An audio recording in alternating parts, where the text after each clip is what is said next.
Canada, USA, United kingdom or Europe কোন দেশে student ভিসায় গেলে আপনি খুব সহজে সেটেলড হতে পারবেন? যারা স্টুডেন্ট ভিসায় বাইরে গিয়ে সেটেল হতে চান, কোন দেশে গেলে সুবিধা হবে সেটা নিয়ে আজকের ভিডিওতে আমি কথা বলবো। যদি ভিডিওটি ভালো লাগে অবশ্যই থামস আপ দিবেন, আর যারা এখনও চ্যানেলটিতে সাবস্ক্রাইব করেনি সাবস্ক্রাইব করে সাথে থাকবেন। আর এই ভিডিওটি যাদের উপকারে আসতে পারে মনে করেন, প্লিজ তাদের সাথে শেয়ার করে তাদেরকে দেখার সুযোগ করে দিবেন। So welcome to Ibrahim's ultimate blog. Let's get in to today's topic.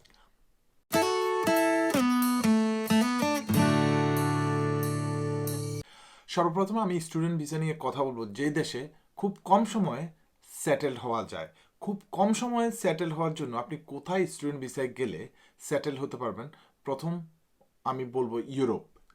আপনি যদি ইউরোপের সেনজন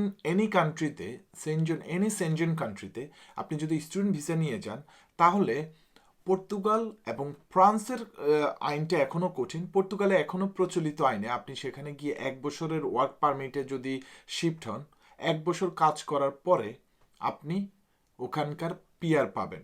তবে 1 বছরের ট্যাক্স পে করে কাজ করার পরে যে পিআরটা পাবেন সেটা আপনাকে 5 বছর পার্মানেন্ট রেসিডেন্স, এটাকে এক্সটেন্ডেবল রেসিডেন্স থাকে, এটাকে এক্সটেন্ড করে করে 5 বছর পর্যন্ত থাকতে হবে। 5 বছর পরে আপনি পর্তুগিজ পাসপোর্ট পাবেন।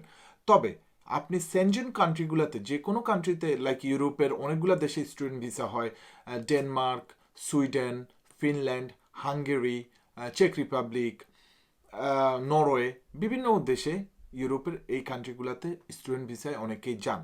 কিন্তু অনেকেই গিয়ে অযথা সময় নষ্ট করেন। যারা পেপার ওয়ার্কস করার জন্য যান, যারা সেটেল হতে চান, তাদের জন্য সুবর্ণ সুযোগ হলো পর্তুগালে অ্যাপ্লিকেশন করে একটা পার্মানেন্ট রেসিডেন্স নিয়ে নেওয়া। আপনি ইউরোপের যে কোনো একটা দেশে পার্মানেন্ট রেসিডেন্স পাইলে ইউরোপের যে কোনো অন্য দেশে গিয়ে থাকতে পারবেন, বিজনেস করতে পারবেন, কাজ করতে পারবেন। সো সেই জন্য স্টুডেন্ট ভিসায় যারা বাইরে যেতে চাচ্ছেন, তাদের একটা টার্গেট সেট আপ করেই আপনারা বাইরে যাওয়া উচিত। আপনার স্টুডেন্ট ভিসায় আপনি বাইরে যাবেন, পড়াশোনা করবেন, আপনার অবশ্যই লাইফের একটা উদ্দেশ্য বা লক্ষ্য থাকে। যারা সিরিয়াস পড়াশোনা করে বাইরে বা বাংলাদেশে জব করতে চাচ্ছেন, তাদের জন্য কিন্তু ডিফারেন্ট প্ল্যাটফর্ম। আর যারা সেটেল হওয়ার জন্য শুধু স্টুডেন্ট ভিসায় বাইরে আসতে চাচ্ছেন, তাদের জন্য আমার এই ভিডিও। সো ইউরোপ হলো সবচাইতে ইজিয়েস্ট ওয়েতে, যেমন পর্তুগালে 2 বছরের মাথায় pretty much guaranteed everyone permanent residence পেয়ে যায়। So this is like guaranteed and easiest way. এরপরের আমি যে দেশের কথা বলবো সেটা হলো কানাডা।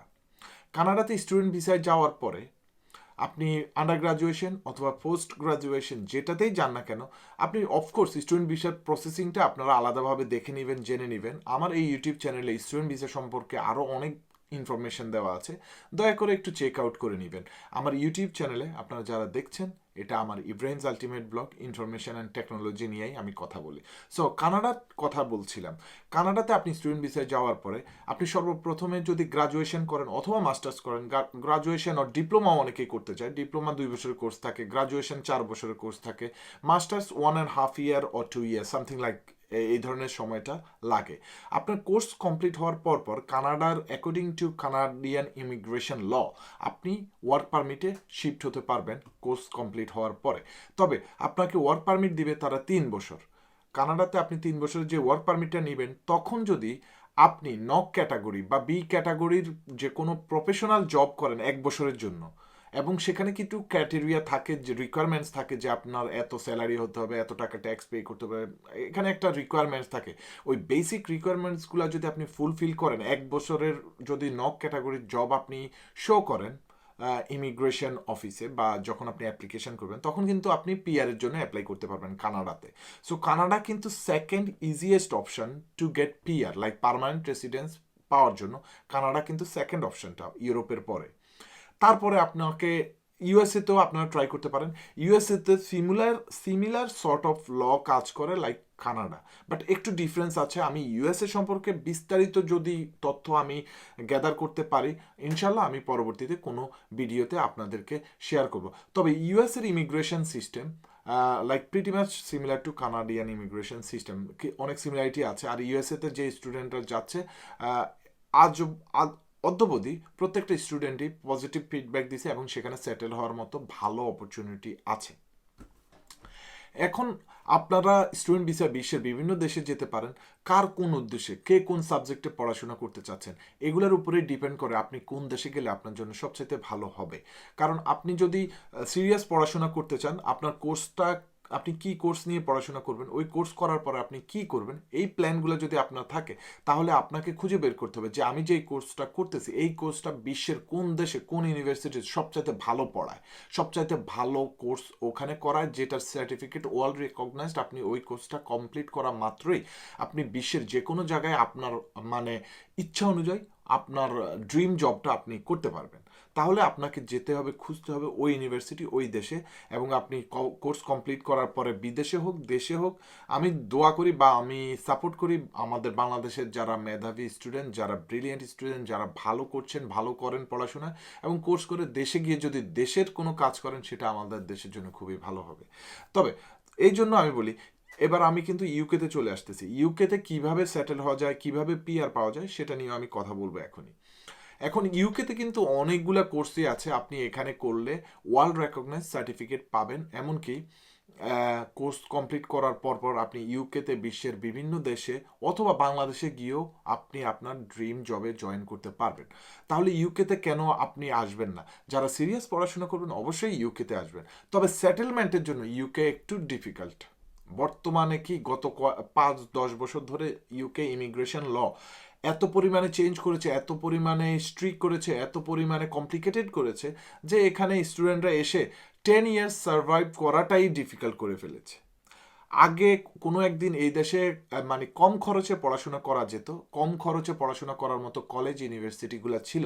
এখন ইউকে গভর্নমেন্ট ওই ধরনের ইউনিভার্সিটি এবং কলেজগুলোকে সবগুলোকে শাটডাউন করে দিয়েছে। অনলি হোম অফিস অথরাইজড অর্গানাইজেশনগুলি ইন্টারন্যাশনাল স্টুডেন্টদেরকে পড়াতে পারবে বা অ্যাডমিশন দিতে পারবে।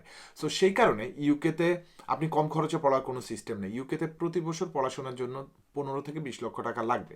সো আপনি স্টুডেন্ট হিসাবে যদি ইউকেতে আসেন, তাহলে স্টুডেন্ট হিসাবে যদি আপনি পিআর পেতে চান, তাহলে আপনাকে একটানা লিগেলি স্টাডি করতে হবে 10 বছর। আপনি যদি 10 বছর স্টাডি করেন, তখন আপনি ইলিজেবল হবেন পিআরের জন্য অ্যাপ্লাই করার জন্য। সো এই গেল আপনার স্টুডেন্ট রয়েছে। কিন্তু স্টুডেন্ট ভিসায় এসে আপনি যদি ওয়ার্ক পারমিটে শিফট হতে পারেন, 5 বছর ওয়ার্ক পারমিটে যদি শিফট হন, তাহলে আপনি 5 বছর পরেই পিআরের জন্য অ্যাপ্লাই করতে পারবেন। কিন্তু এই ওয়ার্ক পারমিটে শিফট হতে পারবেন না আনটিল আপনি কোর্স কমপ্লিট করা পর্যন্ত। কোর্স কমপ্লিট করলেই আপনার ওয়ার্ক পারমিটটা গ্যারান্টেড না। আপনি কোর্স কমপ্লিট করা মাত্র আপনার ইউনিভার্সিটি বা কলেজ আপনাকে 2 বছর অথবা 3 বছরের ওয়ার্ক পারমিট ইস্যু করবে according to like honours, masters or PhD. এই অনার্স মাস্টার্সে 2 বছর, পিএইচডিতে 3 বছর ওয়ার্ক পারমিট ইস্যু করে ইউকেতে। সো ওই 3 বছর ওয়ার্ক পারমিট, 2 বছর বা 3 বছর ওয়ার্ক পারমিট পরে আপনি কিন্তু দেশে বা আপনি যেখান থেকে এসেছেন সেখানে চলে যাওয়ার ল।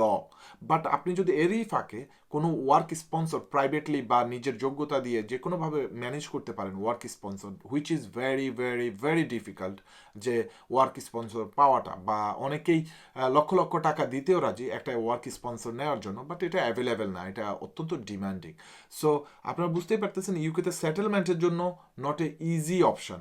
সো ইউকেতে যারা আসবেন সিরিয়াস পড়াশোনা করে আপনি ওয়ার্ক এক্সপিরিয়েন্স নিয়ে ব্যাক চলে গিয়ে আপনি কোনো ড্রিম জব করবেন, সেই প্ল্যানে যদি ইউকে থেকেও আসতে চান, you are more than welcome. So আপনাদের মতামত জানাবেন যে আপনারা যদি কোনো ভাই বা বন্ধু আপনারা বিদেশে আছেন, কোনো দেশে যদি সুন্দর সুযোগ থাকে, আমার ভিডিও নিচে কমেন্ট করে জানাবেন। আমি আমার দেশের ভাইদের সাথে ওটা শেয়ার করার চেষ্টা করব যে কোন দেশে মানুষ মানে আমাদের দেশের ভাইয়েরা বোনেরা গেলে আমাদের দেশের জন্য ভালো হবে, তাদের নিজেদের ফিউচারের জন্য ভালো হবে। যদি আপনাদের আমার থেকে ভালো কিছু জানা থাকে অবশ্যই আমার ভিডিও নিচে কমেন্ট করে জানাবেন। আর আজকের ভিডিও কেমন লাগলো সেটাও জানাবেন। আমার ভিডিও যদি ভালো লাগে অবশ্যই থামস আপ দিবেন। আর ভুলবেন না, এই ভিডিওটা যদি কারো উপকারে আসে মনে করেন, প্লিজ তাদেরকে শেয়ার করে দেখার সুযোগ করবেন। আর আপনাদের সবার উদ্দেশ্যে বলছি, প্লিজ আপনারা নিজেরাও অনলাইনে কিছু রিসার্চ করবেন। আপনাদের ফিউচার প্ল্যানকে মানে এসকেলেট করার জন্য আপনাকে যেই দেশে যাওয়া উচিত, যেই কোর্স করা উচিত, যা করা উচিত ঠিক তাই করবেন। নিজের স্বপ্ন শুধু দেখবেন না, স্বপ্নকে বাস্তবায়ন করার চেষ্টা করতে হবে। সো যদি আপনাদের সবার ভালো লাগে অবশ্যই চ্যানেলটি সাবস্ক্রাইব করে সাপোর্ট করবেন। ইনশাল্লাহ আমি আরেকটা ভিডিও নিয়ে আপনাদের সাথে ভবিষ্যতে হাজির হব। আজকের মতো বিদায় নিচ্ছি। আমি ইব্রাহিম খালিল। আসসালামু আলাইকুম রহমতুল্লাহি ওয়া বারাকাতুহু।